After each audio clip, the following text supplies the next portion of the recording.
kuzalisha teknolojia kwenye taifa letu la Tanzania tuanze sasa. Unajua hatuwezi kuwa na teknolojia bila kuamua. Na watu wengi wanafikiri kwamba eti ukijifunza physics au ukajifunza mathematics na nini ndio utakuwa na teknolojia. Hapana. Teknolojia inapatikana wakati mwanadamu anapoamua kubadilisha mazingira yake. Unajua mimi nimezaliwa mwaka 59 mpaka leo, na tangu nizaliwe nimeona mabibi zangu wanabeba ndizi wanapeleka sokoni, na mpaka leo naona watu wanabeba ndizi wanapeleka sokoni. Yaani teknolojia zile zile za mwaka 59 mpaka leo tunazo. Lakini watu wenzetu wanalima ndizi, wanazifunga kebo, zinavutwa, zinapelekwa sokoni. Unaona ndio wenzetu wanavyofanya.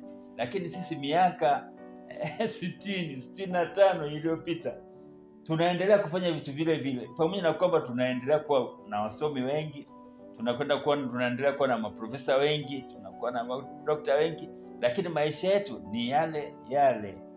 Unaona, watu wa Tanzania tunapenda sana kuwa na frame za maduka. Kila mtu anataka kuwa na frame za maduka, tunauziana viberiti na nini, badala ya kuwa na duka moja ambalo labda litaweza kuuza vitu vyote na kutokana na mfumo wa kompyuta wa kuskani vitu vyote vinavyopita pale. Kila mtu anataka kuuza vitu vyake.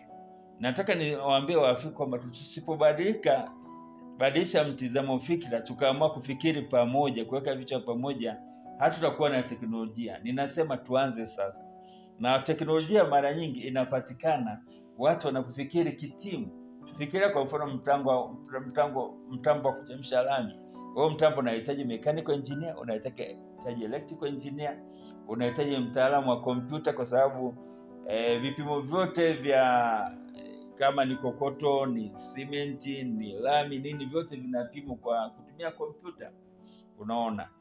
Kwa hiyo kuna wataalamu wa aina mbalimbali wanatakiwa wawekwe vichwa pamoja, waanze kufikiri pamoja, ndio tutakuwa na teknolojia. Lakini kama kila mtu anafikiria kivyake, basi hatutakuwa na teknolojia. Na ndio maana hata ukipita kwenye miji yetu, hata hapa Mbeya, hata Mwanza, utaona kwamba watu wamejenga nyumba, nyingine imeelekea huku, nyingine imeelekea kule, nyingine imeelekea huku, kwa sababu watu hawafikiri kitimu. Hatutakuwa na teknolojia hapa Tanzania au hapa Afrika kama hatutaanza kufikiria kitimu.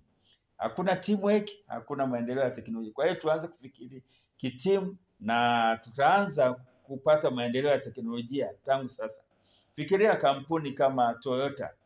Unaona, Toyota inatengeneza magari. Usifikiri kwamba kila kitu cha kwenye gari kinatengenezwa pale pale. Utakuta kioo kinatengenezwa pengine, utakuta pampu ya mafuta inatengenezwa pengine, gearbox inatengenezwa pengine, utakuta engine inatengenezwa pengine, zinaletwa pamoja, zinafungwa pamoja, kwa sababu wenzetu wamejifunza kufikiri kitimu.